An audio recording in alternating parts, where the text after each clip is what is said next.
Fatima sits beneath a rose apple tree. Its shadow shields him from the sun. His mind clears, pristine, pure awareness.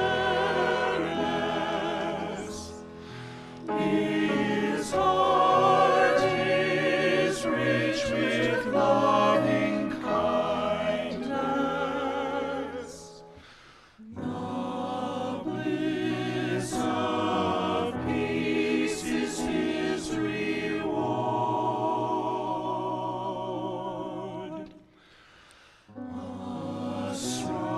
Asramana sits beneath a peepal tree. Such will, perfectly resolved, so calmly following his purpose. The freedom of peace for every being.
before the arrival of white settlers.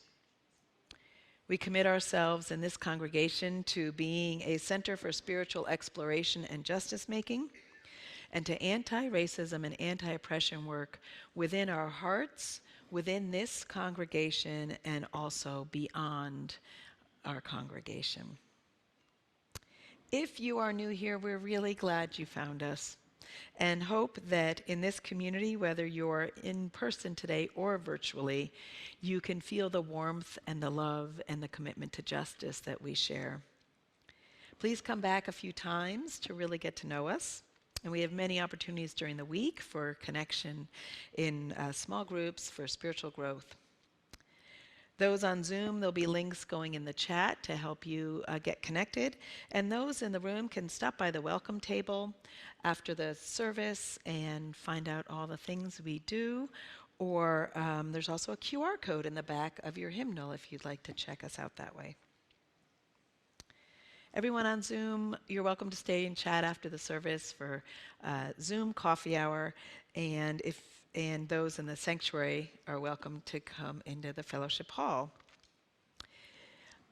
Zoomies, feel free to greet each other in the chat this morning, especially let people know if you're new, because we love to know who our newcomers are. And those in the room, take a moment to say hello to people near you, especially someone you may not know so well.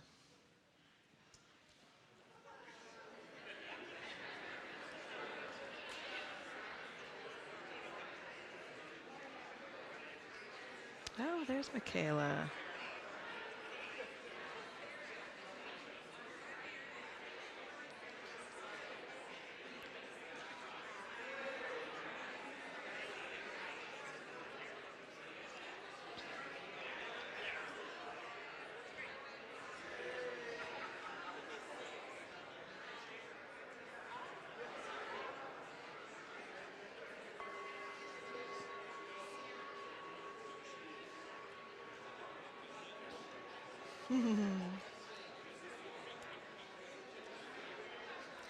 I may have to do that again this morning.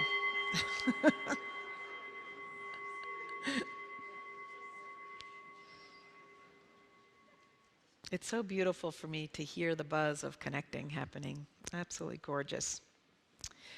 And now, if you have a chalice at home, feel free to light it while we light our fellowship chalice. And those of you, everyone, I invite you to say the words along with me as Gloria lights our chalice. We light this chalice for the warmth of love, the light of truth, and the energy of action.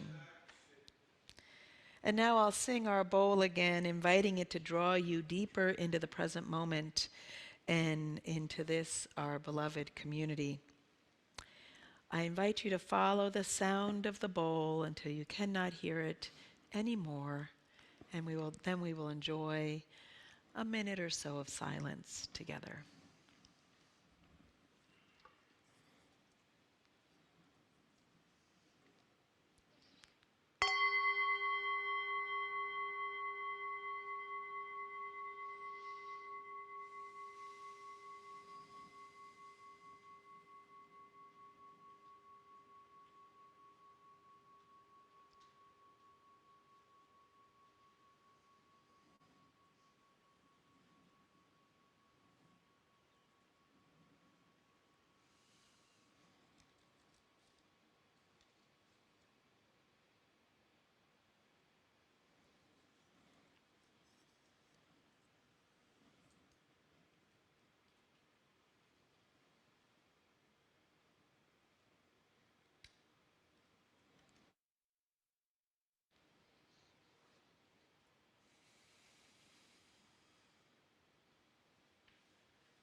Good morning.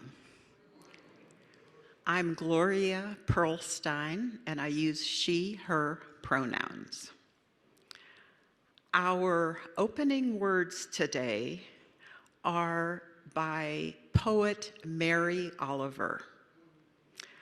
And this is her poem called Mysteries, yes.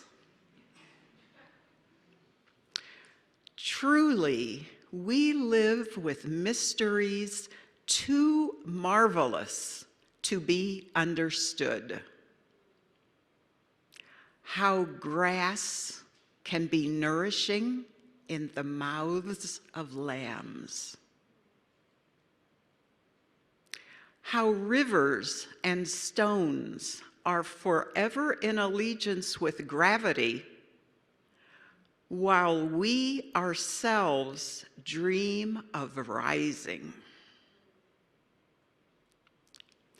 How two hands touch, and the bonds will never be broken. How people come from delight or the scars of damage to the comfort of a poem. Let me keep my distance always from those who think they have the answers. Let me keep company always with those who say, "Look," and laugh in astonishment and bow their heads.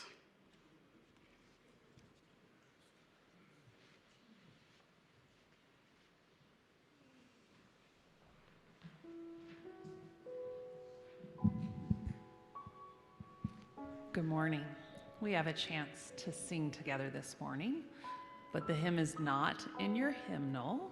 But don't be afraid, the lyrics will show up behind me on the boards. So I invite you to rise in body or in spirit and sing along.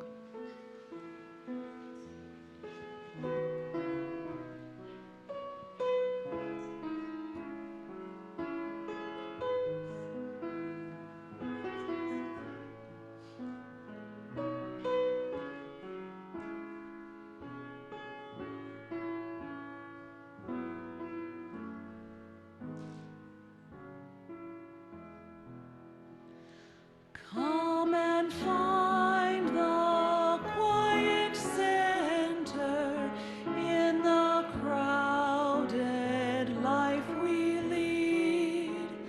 Find the room for hope to enter.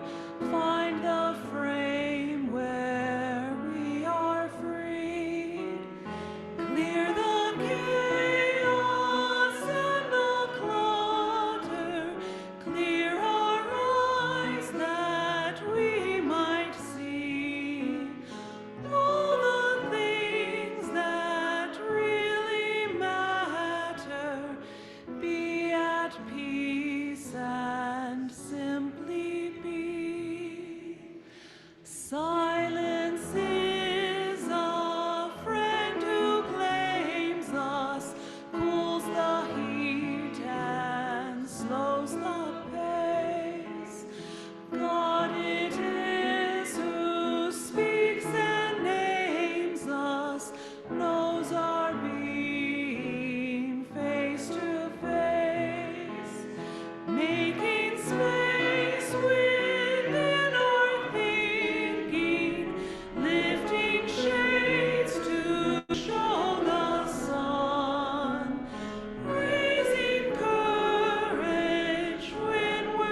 Good morning.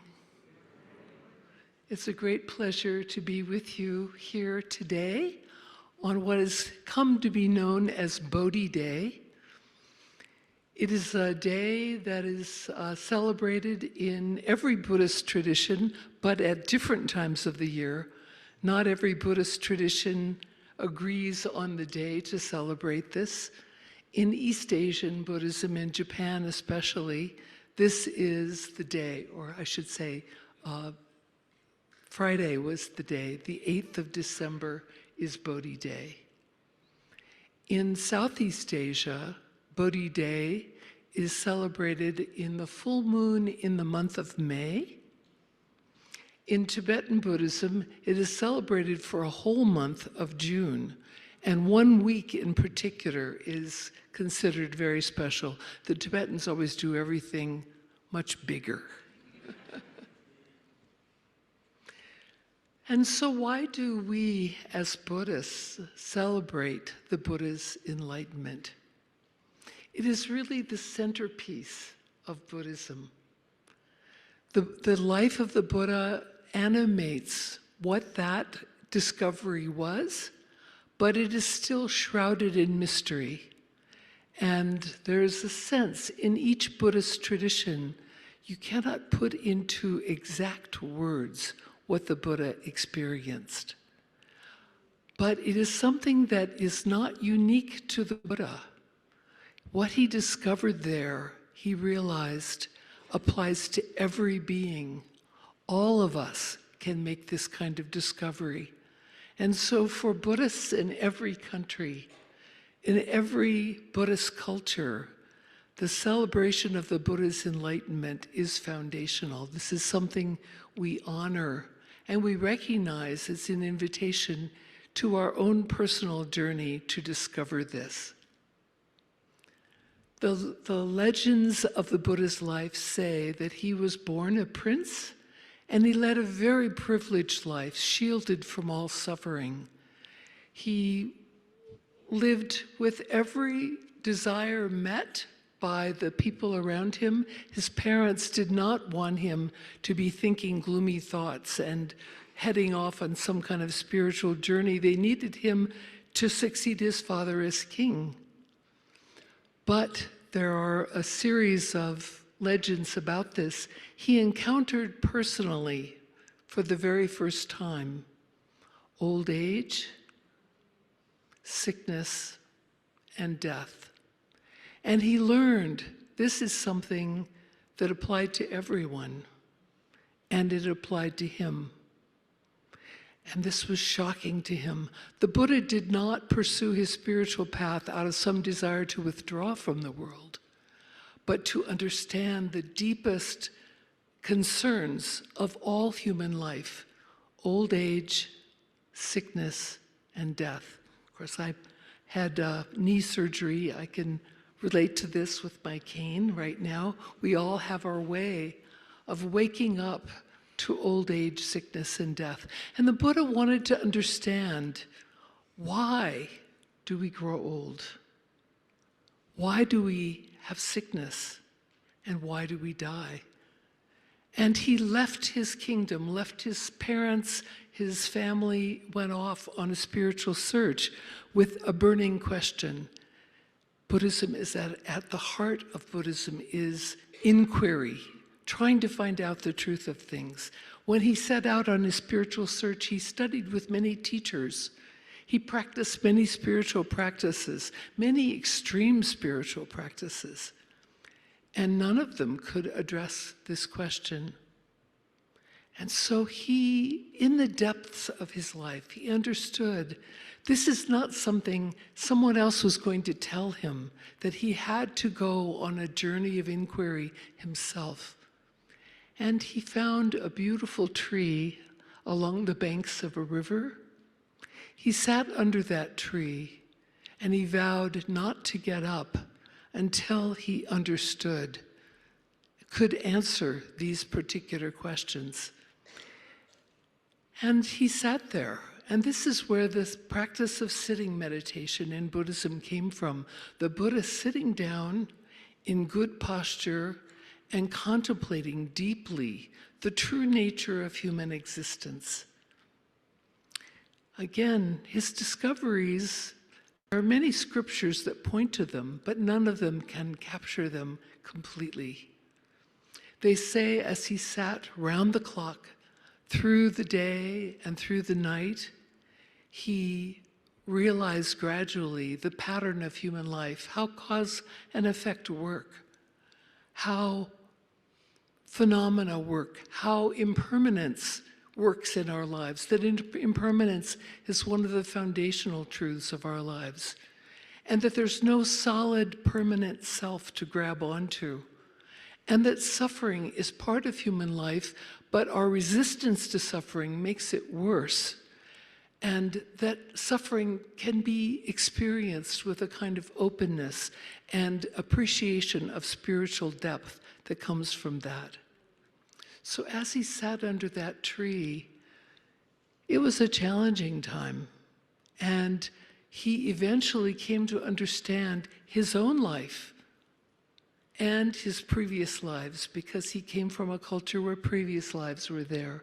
He understood the pattern for other beings as well, and he understood that his discovery could prepare him to serve beings with compassion and kindness and freedom.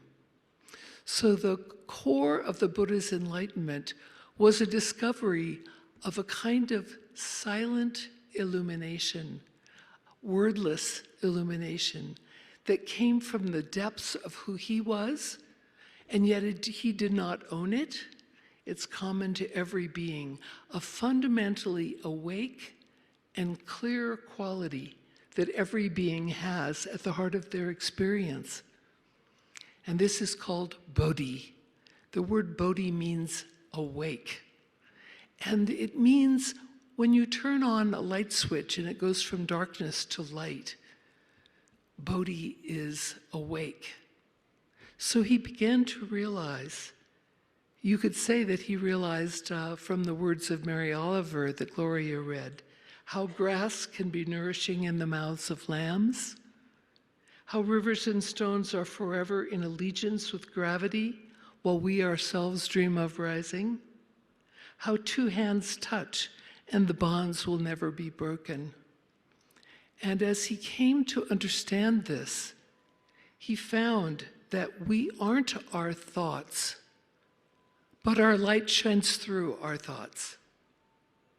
We aren't our emotions, but our light shines through our emotions. We aren't our personal history, but our light shines through all of those things. We aren't our sense perceptions, but our light shines through all of this. Our light shines. And for him, at the point of his enlightenment, he shone, he glowed.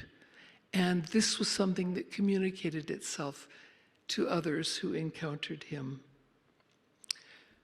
You could say the Buddha's enlightenment is a joining of utter stillness, peace, and simplicity, and the radiation of compassion and care for others. And it is expressed in one of the famous Buddhist sutras that you're going to hear in just a moment, in the Sanskrit words that say, Gate, gate, paragate, parasamgate, bodhi svaha. And this is translated, gone, gone beyond, gone completely beyond, gone beyond all of conventional understandings of who I am, all conventional understandings of what the world is, gone beyond to awake, bodhi. And svaha is what's called an exclamatory particle, and it's something like wow. So gone, gone, gone beyond, gone completely beyond, awake, wow. So that is the touch of what Bodhi Day celebration is all about. Very happy to celebrate it with you today.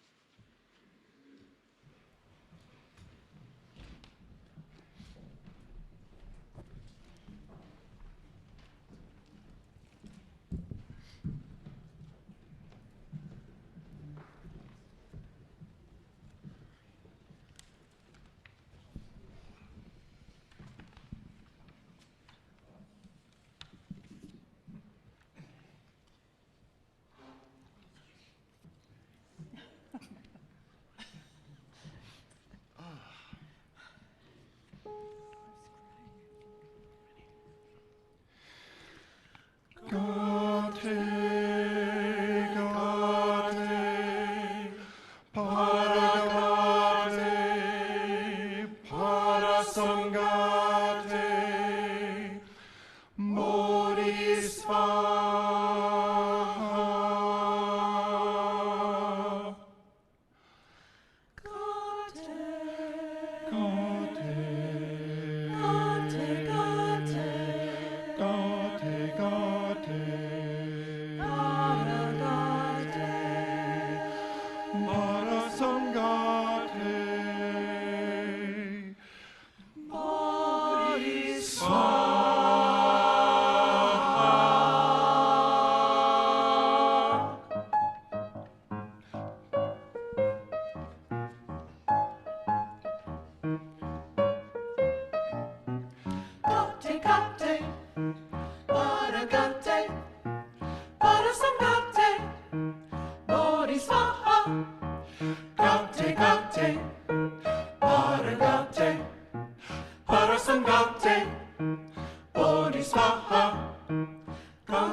Gone now, real gone, crossing the river, hallelujah.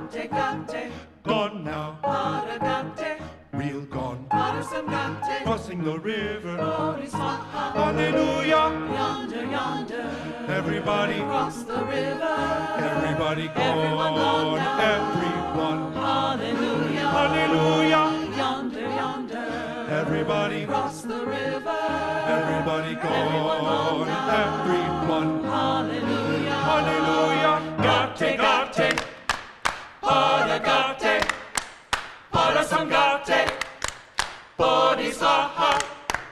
Gate, gate, paragate, parasamgate, bodhisattva. Everybody singing, everybody laughing, everybody gone now, hallelujah. Everybody talking, everybody walking, everybody gone now, hallelujah. Yonder, yonder, everyone cross the river. Everyone gone now. God is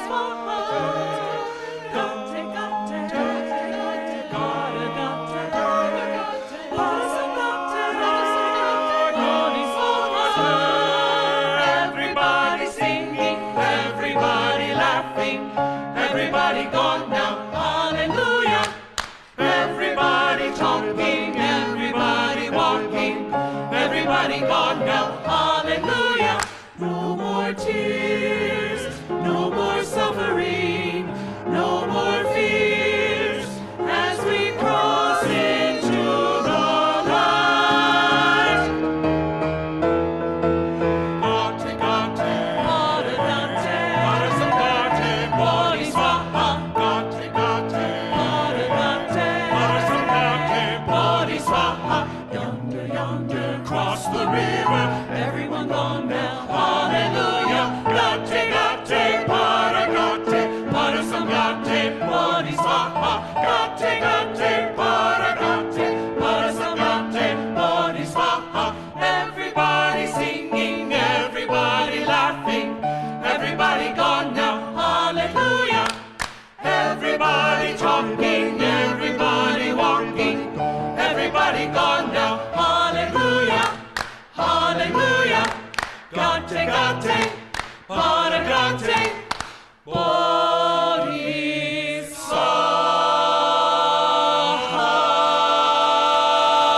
bodhisattva. Gate!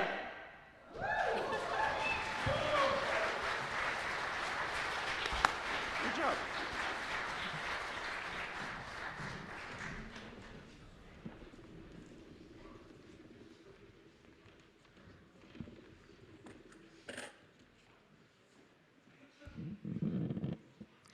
That's a hard act to follow.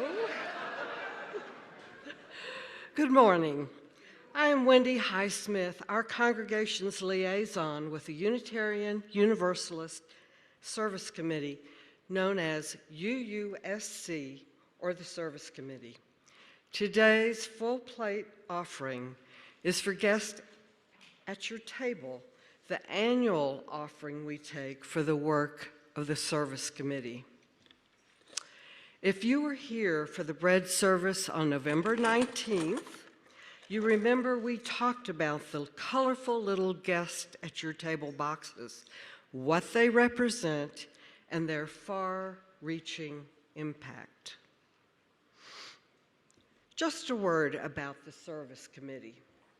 It is the global outreach arm of the UUA, found in 20 countries like India, Eastern Europe, Central and South America, and most recently, Native Alaskans and indigenous peoples in Louisiana.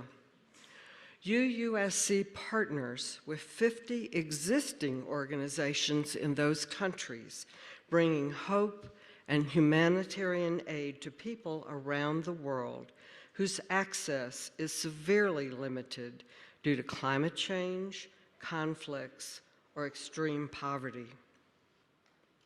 During this season, in congregations here and everywhere, the UUSC focus is on guest at your table. Its work grounded in our UU principles that all people have inherent power and dignity and the right of self-determination. To continue this important work, you can place a donation in the offering plate, and you can pick up a guest box in the foyer to extend the reach even further. Place it on your dining room table, your desk. Talk with your children about it, because there's all kinds of information on this box. Fill it with your coins, your bills, then write a check for that cash to the UUSC. Be sure to bring your full book box back to the table in the foyer on Sunday, January 7th. We will remind you. Or you can text your donation to the number on the screen. Please give generously, as you so often do. Thank you. And just before as our musical reflection begins, I'd like to call your attention to pieces of paper that are at your seat or an adjacent seat, and little pencils.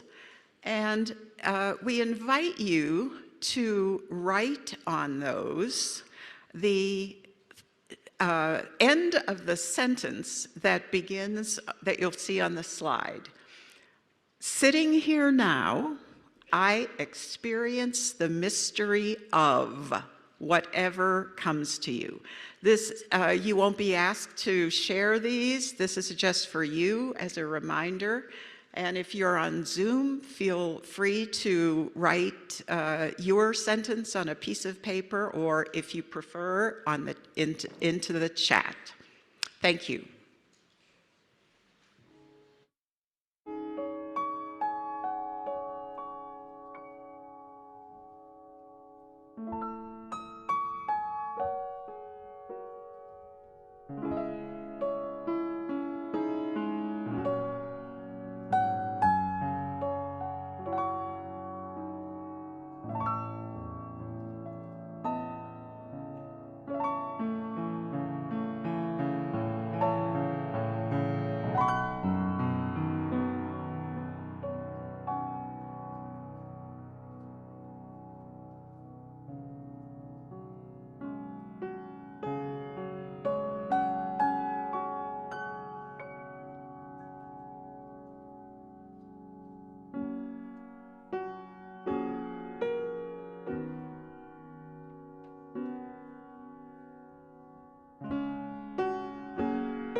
for the work of the Unitarian Universalist Service Committee and the way they extend our values of inclusive love out into the world. We dedicate our offerings.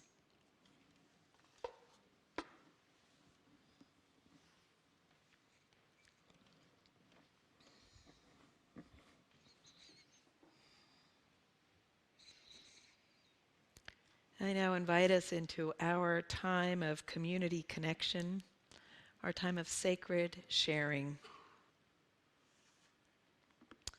And I have a few last stones. One, in addition to all the concerns we have for challenges internationally, I would like to add a stone for our national challenges to curb the epidemic of gun violence, our national challenges to treat folks with mental health issues with humanity and with the services they need, and our challenges to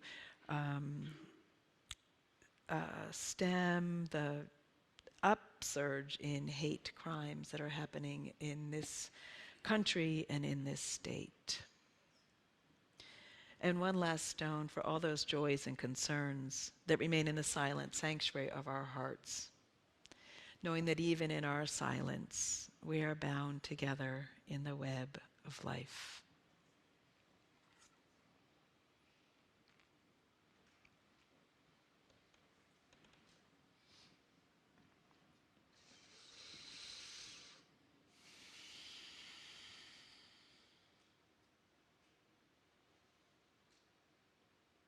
Standing here now, I experience the mystery of the felt experience of our interconnection.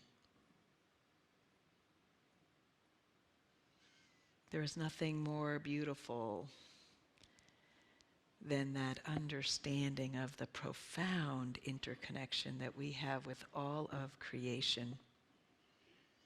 And perhaps nothing more powerful to ignite my own journey, my own passion for justice and equity and love.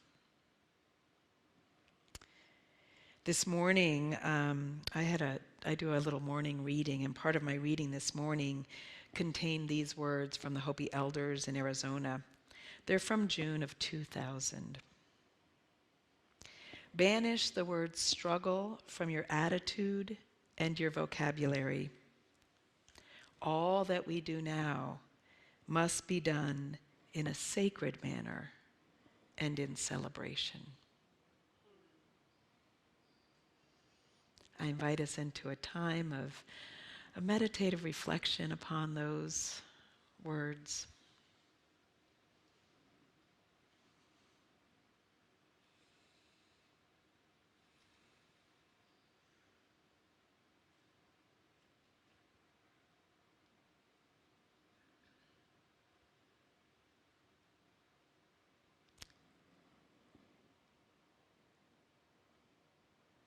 This is our sacred space.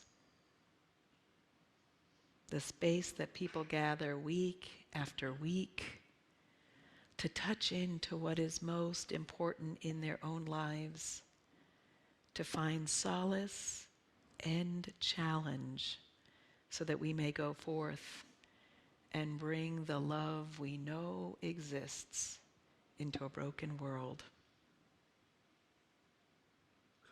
This is also our space of celebration, to remind ourselves that joy can be an act of resistance in a world so filled with hate.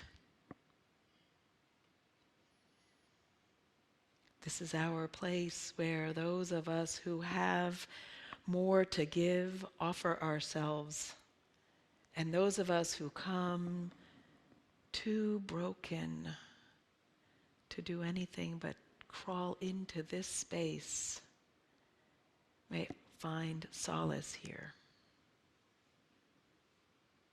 What beauty there is in our gathering.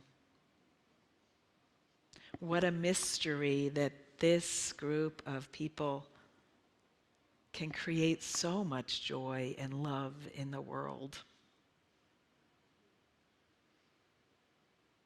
Let's banish the word struggle. Let's reach our arms out, our hearts out in love. Let's remember to celebrate and to stay connected to what is most sacred in our own lives and move from that place of love. Blessed be.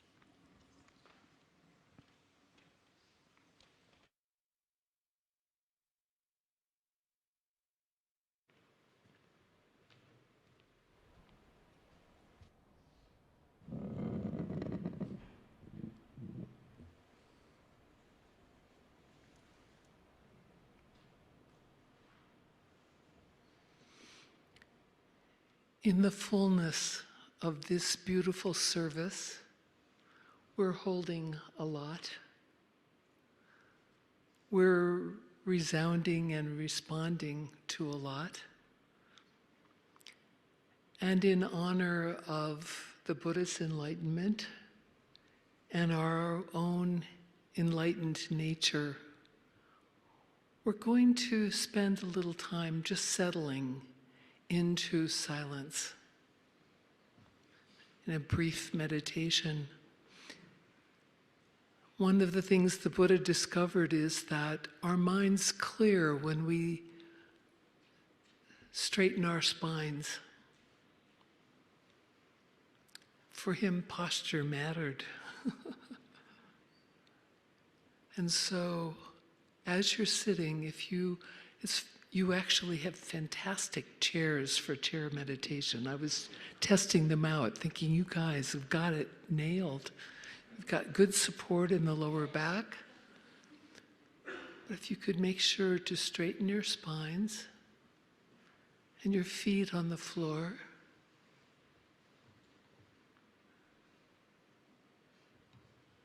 You could practice with your eyes open or closed.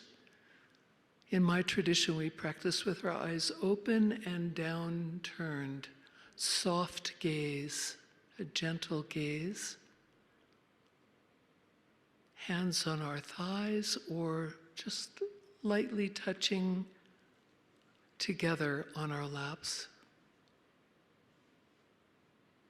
And we're going to focus on breathing. This was the first meditation the Buddha taught shortly after his enlightenment. Paying attention to breath, which is life, in religions the world over. And in my tradition, we follow the breath out as it exhales and let it dissolve into the space in front of us. And then on the in-breath, no particular focus, but on the next out-breath, out, and let it extend out, connecting out with the world. No need to withdraw from the world. We can be fully in the world and be points of peace and sanity in a crazy world.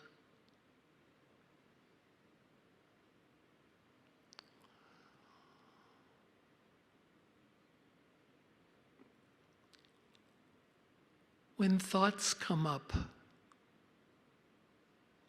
notice it and let them go and just come back to the out-breath.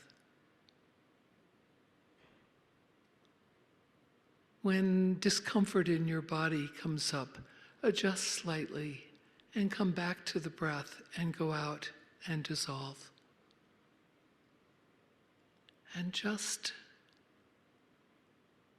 rest in the silent illumination at the heart of your experience.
We are not our thoughts, but our light shines through them. We are not our emotions, but our light shines through them. We are not our personal history, but our light shines through it.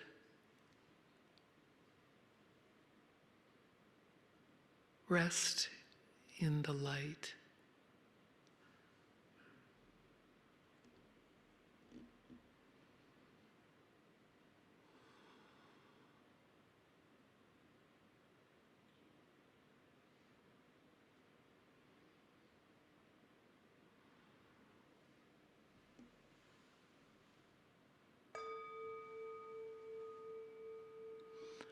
Gate, gate, para samgate, bodhi, svaha. Thank you.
The things my family did.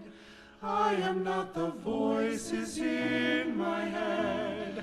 I am not the pieces of the brokenness inside. I am light. I am light. I am light. I am light. I am light. I am light. I'm not the mistakes that I have made, or any of the things that cause me pain. I am not the pieces of the dream I left behind. I am light.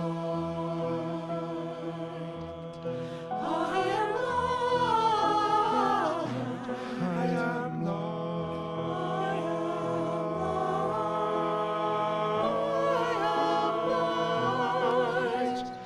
I am light. I am light.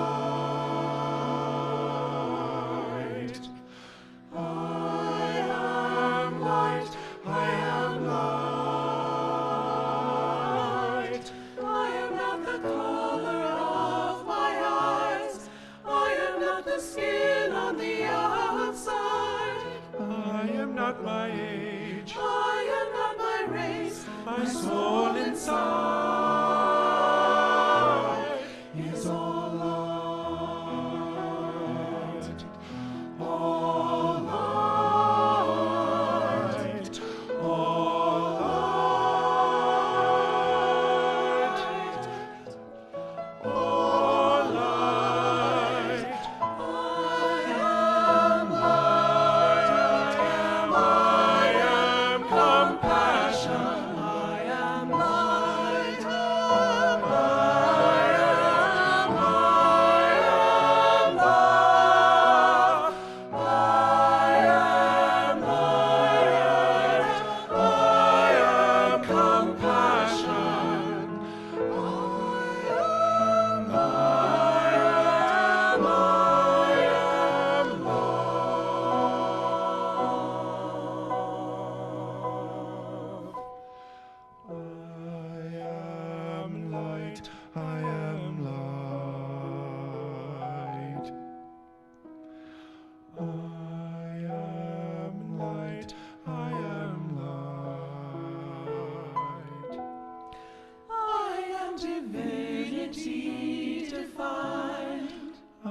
am the God on the inside. I am a star, a piece of it all.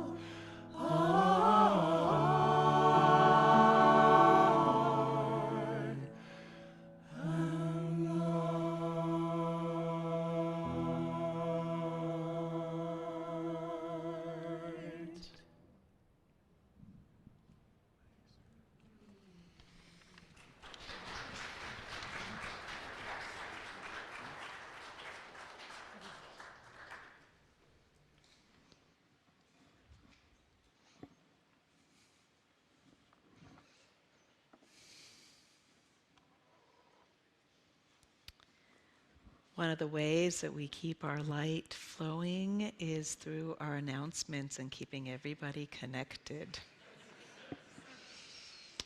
So I want to remind those of you who've signed up for Path to Membership that it is today, and we will be meeting in the Mountain View room, starting in the Mountain View room, which is in the administrative wing that way, around 11:30. We are members of the Boulder Area Sanctuary and Immigration Coalition, and we have been supporting Ingrid and Calada La Torre in many, many ways over many years. And we can continue that support by buying her unique merchandise, which she imports from Peru and Mexico. You can shop after the service this Sunday and next Sunday in Fellowship Hall. And she's also taking orders for her homemade tamales this Sunday. So if you want to place an order, and I think she will bring them back next week. I don't have that detail, so you'll get them though. If you sign up, you'll get them. Our holiday services are coming up quite quickly. This Thursday, we have our annual contemplative service called When Hope is Hard to Find. It is an evening of sharing and reflection and ritual and music. And it's just a gentle evening service to share the variety of experiences that can come up for people in the holidays. All are welcome. Next Sunday will be our solstice service. And then on Sunday, December 24th, 10 a.m. will be the No Rehearsal Christmas pageant. And then our candles and carol service will be at 8 p.m. Those are two very beautiful and very different services. So you could plan on coming to both and having the whole range of Christmas holiday experience. I'm going to invite Gloria to extinguish our chalice for us and all of us to say the words together.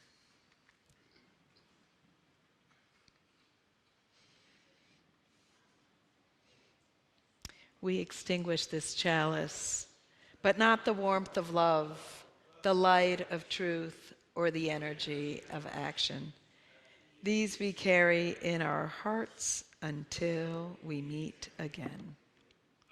I invite you to rise in body or spirit and hold hands, link arms, or give yourself a hug, whatever is your preference, and we will join together for the benediction.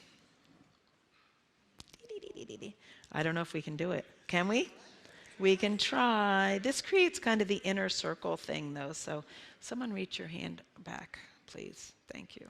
It's just like ruins my sensibilities. So, no, now I want you to, there we go.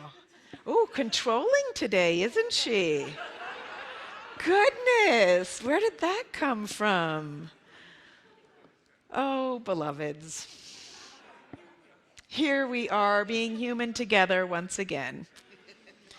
Let us allow this gift of touch to remind us of our profound interconnection with one another, to remind us of the light not only within us, but within every being on this earth and in all of creation.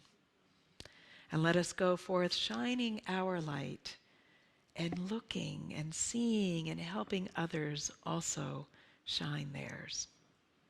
Blessed be. Happy Bodhi Day, everyone.